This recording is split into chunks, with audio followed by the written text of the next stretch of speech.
Welcome. If you want to dive into the stories and teachings of the Bible in a clear and profound way, this is the right place. Subscribe so you don't miss any videos and help the channel grow by becoming a member.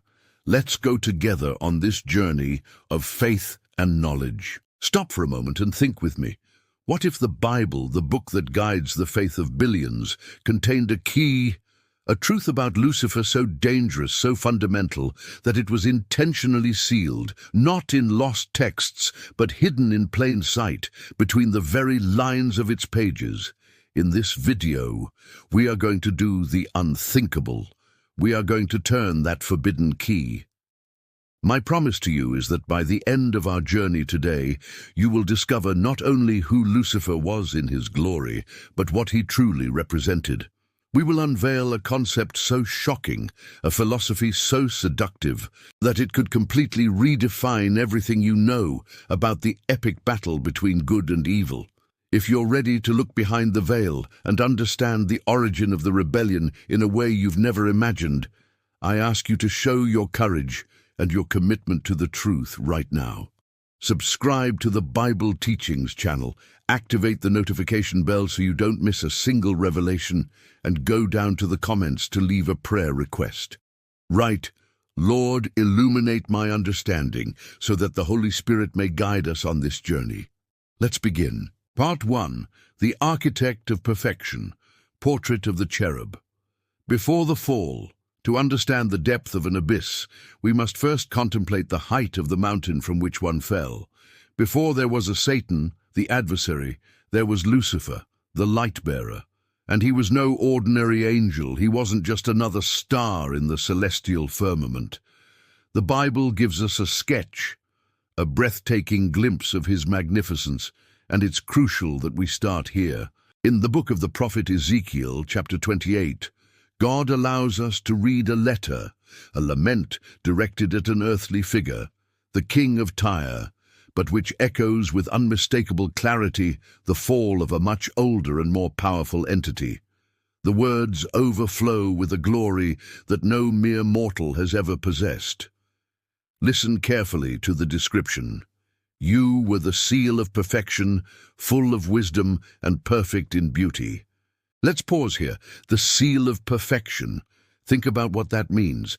In a universe created by the infinite mind of God, filled with countless wonders from galaxies to seraphim, one creature was designated as the seal, the final mark, the gold standard of creation.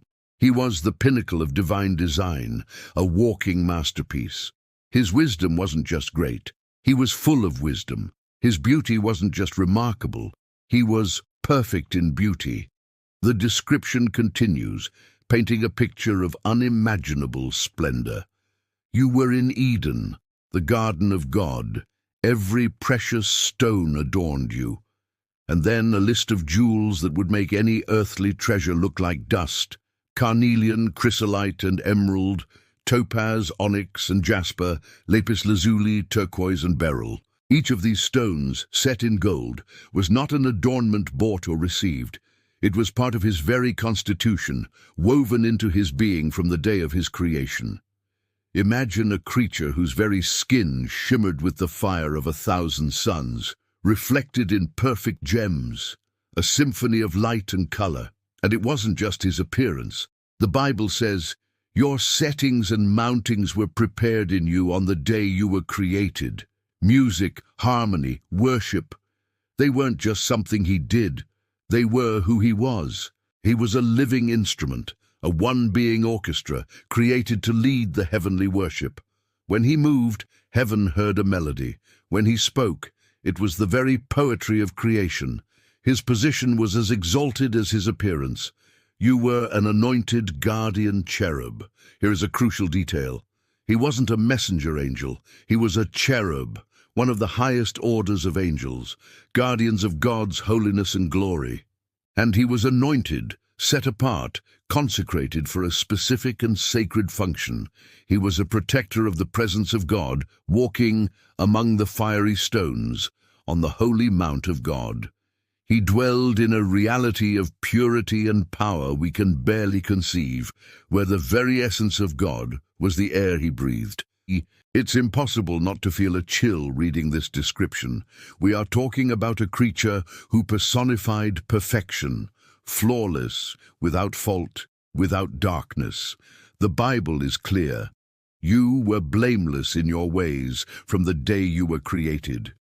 He was the son of the dawn, the morning star, the first and brightest ray of light with each new celestial day. Why are we spending so much time painting this picture of glory? Because if we don't understand how high he stood, we will never comprehend the true nature of his fall. The tragedy of Lucifer is not the story of an evil creature who became worse. It's the story of the most glorious, wisest, and most beautiful creature in the universe who made a decision. A single decision that not only cast him into darkness, but introduced into the universe an idea, a philosophy, a forbidden key that continues to echo to this day. His fall was not an accident. It was a choice. And it was the choice of the being who apparently had everything. And it is precisely this choice that we must investigate. What could possibly corrupt perfection itself? The answer lies in a whisper, a thought that was born in the heart of the creature closest to God. Part 2. The whisper in the heart of heaven, the genesis of rebellion. We have the image of perfection in our minds, the anointed cherub, resplendent, walking in the radiance of God's holiness, creation at its peak. And then the Bible gives us the most chilling sentence of all: you were blameless in your ways, till wickedness was found in you. The word found here is fascinating. It doesn't say was placed in you or was tempted by, but was found. Iniquity, the seed of rebellion, sprouted from within. It was a spontaneous generation of darkness in the heart of light itself. But how? What thought, what idea could have so much power as to tarnish perfection? To find that answer, we journey from Ezekiel to the book of the prophet Isaiah, chapter 14.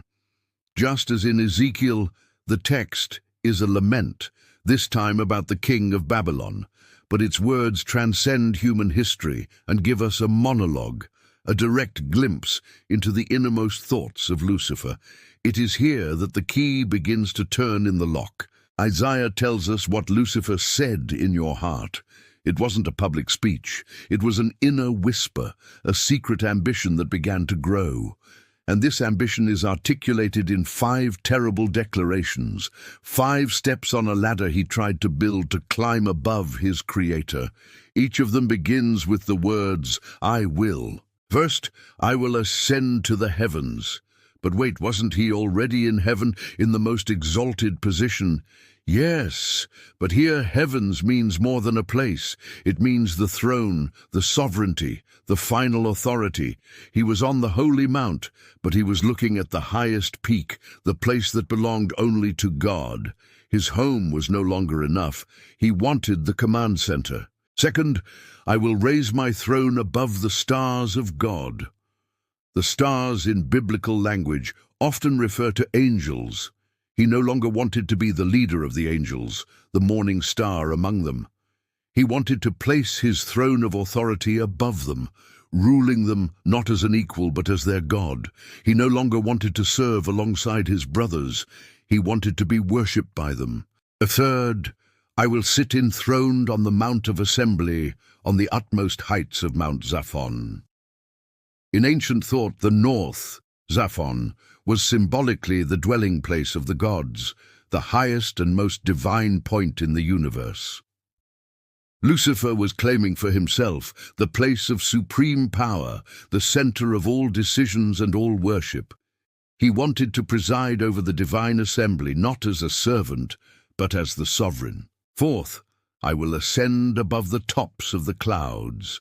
The clouds in the Bible are a symbol of the glory and majesty of God, the Shekinah. He wanted to go beyond the glory he was given, to become the source of his own glory. He no longer wanted to reflect God's light.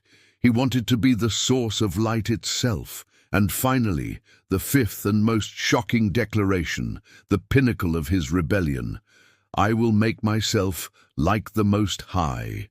Here is the heart of it all. It's too easy and simplistic to say that Lucifer's sin was just pride.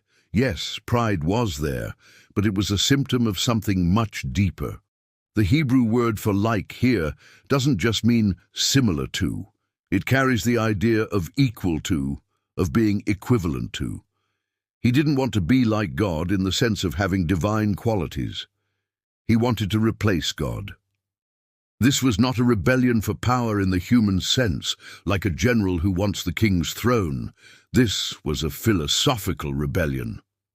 Lucifer looked at the created order, at the universe that functioned under the authority and will of God, and concluded that he could do better.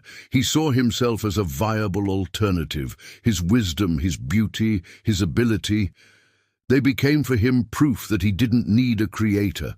The creature began to see itself as the center of reality. The I will was the most radical declaration of independence the universe has ever heard. It was the birth of a new theology with a new God, himself. He became the source of his own truth, the judge of his own actions. The will of God ceased to be his guide, and his own will became his law. And this is where most analyses stop. They say he rebelled out of pride and was cast out. But that's not the end of the story. It's the beginning, because that philosophy, that idea that the creature can be its own God, did not die with his fall. On the contrary, upon being cast out of heaven, Lucifer did not abandon his ambition. He just changed territories, and he brought this philosophy with him, this dangerous key, and offered it to a new creation in a perfect garden, with the promise that they too could be like God. Part 3. The forbidden key, the knowledge that corrupts now. We are at the heart of our mystery, the key that the Bible doesn't explicitly name, but which pulses beneath the surface of its narrative. We arrive at the Garden of Eden. The stage is set, humanity in a state of innocence, in perfect communion with God. And then the serpent appears. The Bible tells us the serpent was more crafty than any of the wild animals. And it doesn't approach Adam and Eve with a proposal of obvious evil, of violence or chaos. That would be crude, easy to reject. Instead, it comes as an intellectual, a philosopher, questioning the established order. It begins with a subtle but corrosive question. Did God really say, "You must not eat from any tree in the garden"? It plants the first seed of doubt, not about God's existence, but about his goodness and his word. Eve corrects the serpent, but the door has been opened. And then the serpent reveals its true intention. It's not interested in the fruit. The fruit is just a symbol, a vehicle. What it offers is the same philosophy that was born in its own heart in the heavenly courts. God had said, "For when you eat from it, you will certainly die." The serpent directly contradicts God. You will not certainly die. This is the second step. Deny the consequence, undermine God's justice. But it is the third step that contains the key. It explains why God gave the command. For God knows that when you eat from it, your eyes will be opened, and you will be like God, knowing good and evil. There it is, the promise. The same promise Lucifer made to himself. I will make myself like the Most High. The forbidden key is not the apple. The forbidden key is the promise of becoming your own God. But what does it mean to know good and evil? This is the most misunderstood part of the entire story. Adam and Eve already knew what was good. They lived in goodness, in the goodness of God. And they knew what evil was, for they were told that disobeying was wrong. The knowledge offered by the serpent was not informational knowledge, like learning a list of rules. The knowing here, in the original Hebrew, yada, has a much deeper meaning. It means to know by experience, by dominion. It means having the power to determine, to define for oneself what is good and what is evil. Think about it. Before the fall, good was defined by God. His nature, his word, his character were the absolute standard of reality. What aligned with him was good. What deviated from him was evil, simple, absolute. The serpent offered humanity the chance to take this power for themselves. It said, "You no longer need an external authority to tell you what is right. You can look within yourselves. Your reason, your feelings, your desires, they can become your new moral compass. You can be the source of your own truth. You can be like God." This is the forbidden key. It is the philosophy of radical autonomy. It is the creature's declaration of independence from the Creator. It is the essence of Lucifer's rebellion, now transplanted into the soil of the human heart. And what happened when Adam and Eve turned this key? Their eyes were opened as the serpent promised, but what did they see? They didn't see a world of power and divinity. They saw their own nakedness. For the first time, they felt shame, fear, guilt. In trying to become their own gods, they lost the one thing that protected them, their total dependence on and trust in the true God. By choosing to define their own reality, they disconnected themselves from the source of reality. By trying to be the source of their own light, they plunged into darkness. The death that God promised was not just physical and immediate. It was a spiritual death, a separation. The communion was broken. This philosophy, this key, is the root of every sin that followed. Every lie, every murder, every act of pride can all be traced back to that fundamental moment when man decided he knew better than God, that his will was more important than God's will. And the most shocking thing is that this same offer continues to be made today. Lucifer, now as Satan, the adversary, no longer needs to appear as a serpent. His philosophy is already deeply rooted in our culture, in our fallen nature. The promise that you can be whatever you want, follow your heart, create your own truth, are all echoes of that deadly whisper in the garden.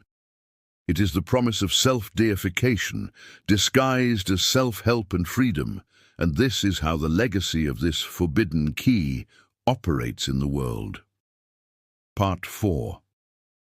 The Kingdom of Shadows. How Lucifer's key operates on earth. The story didn't end in Eden. The fall of humanity was not the end of the war, but the opening of a new battlefront, the planet Earth.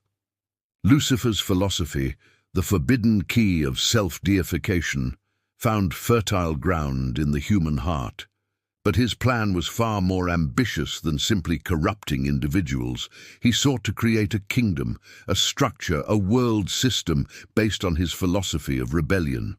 This is where we need to understand a biblical concept that is often ignored or misinterpreted, the idea of principalities and powers. In the book of Ephesians chapter 6, the Apostle Paul gives us a solemn warning. For our struggle is not against flesh and blood, but against the rulers, against the authorities, against the powers of this dark world, and against the spiritual forces of evil in the heavenly realms. What are these principalities and powers? Paul isn't talking about random demons causing personal problems. He is describing an organized hierarchy, an invisible government of darkness. Rulers comes from archas, meaning rulers, first things. Authorities comes from exousia, meaning delegated authorities. Satan, whom the Bible calls the God of this age, has established a dark kingdom that mirrors the hierarchy he knew in heaven. These spiritual forces don't just operate by possessing people, they operate far more subtly and strategically.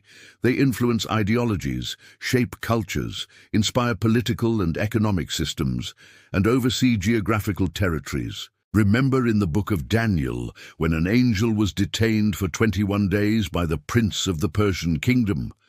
He wasn't fighting the human king of Persia, but the demonic entity, the principality that spiritually ruled that nation. Now, connect this with the forbidden key.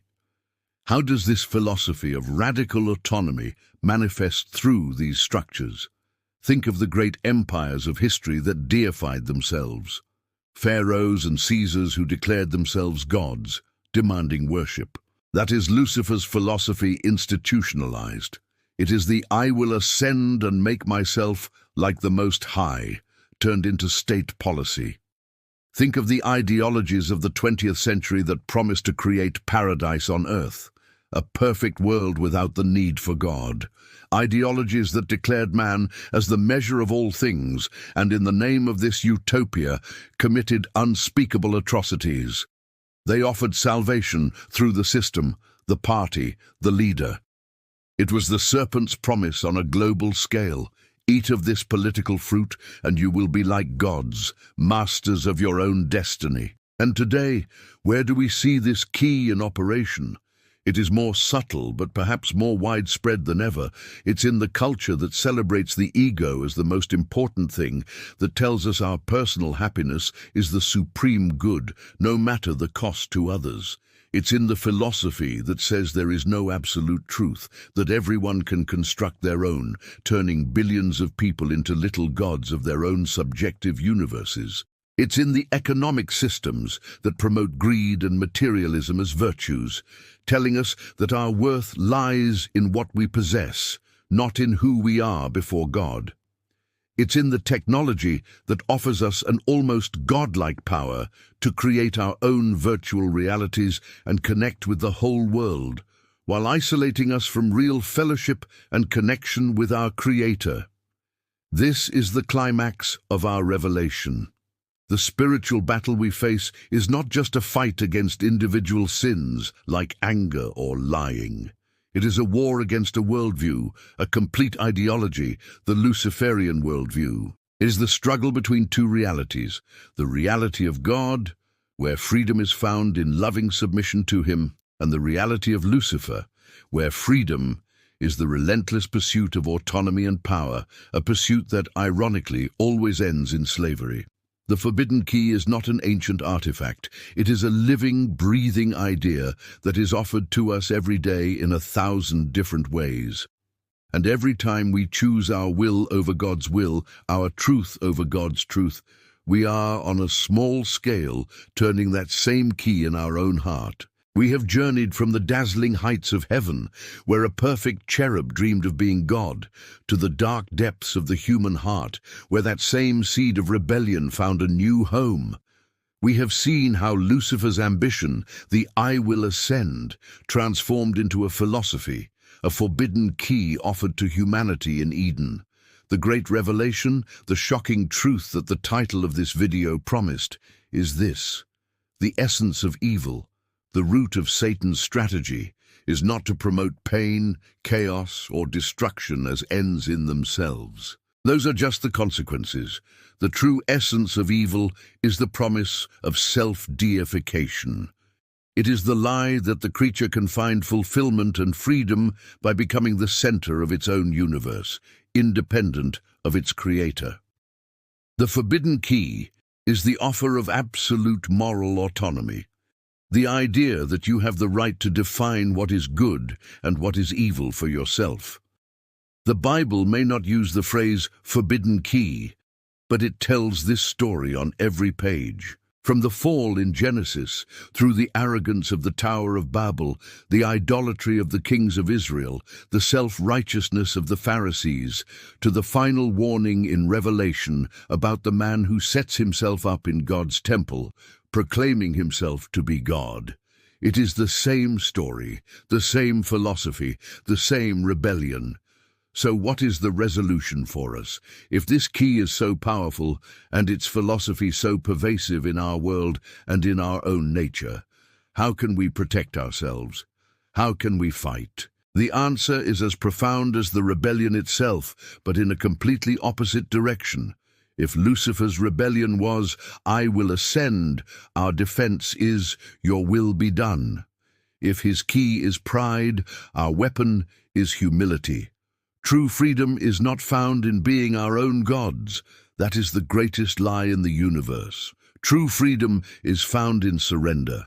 It is in the moment we recognize that we were not created to be the center, but to worship the center. It is when we understand that our joy comes not from doing our will, but from aligning ourselves with the perfect and loving will of our Heavenly Father. Jesus Christ is the embodiment of the answer to Lucifer.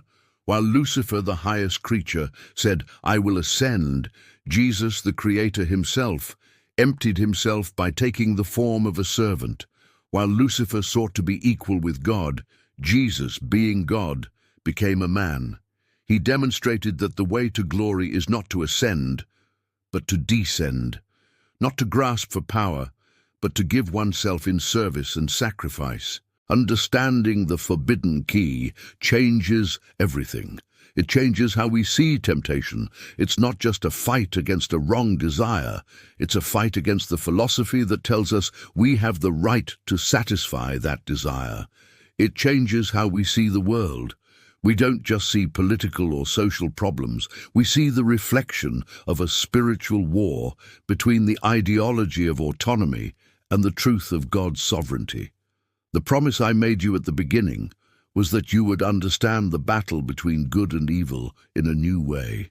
And here it is. It is not a battle between two equal powers. It is the battle between reality and an illusion, the reality of a creator God, loving and sovereign, and the seductive illusion that we can live without him. The choice, in the end, is the same one that was presented to Eve in the garden, and that is presented to us every day. From which tree will we eat? The tree of life, which is communion with and dependence on God, or the tree of the knowledge of good and evil, which is the futile attempt to be our own gods? If this message, this revelation about the forbidden key, has opened your eyes in any way, I ask you not to keep it to yourself. The battle is real, and many are being deceived by this philosophy without even realizing it. Like this video so that more people can find it. And now, go down to the comments and tell me, what was the most revealing part of this journey for you? Where do you see the philosophy of this key operating in your own life or in the world around you? Your testimony is important. And if you haven't already, subscribe to Bible Teachings. Together, we will continue to explore the deep truths of God's Word, not to satisfy our curiosity, but to equip ourselves for the battle and to live in the true freedom that only Christ can offer. May God bless you and keep you.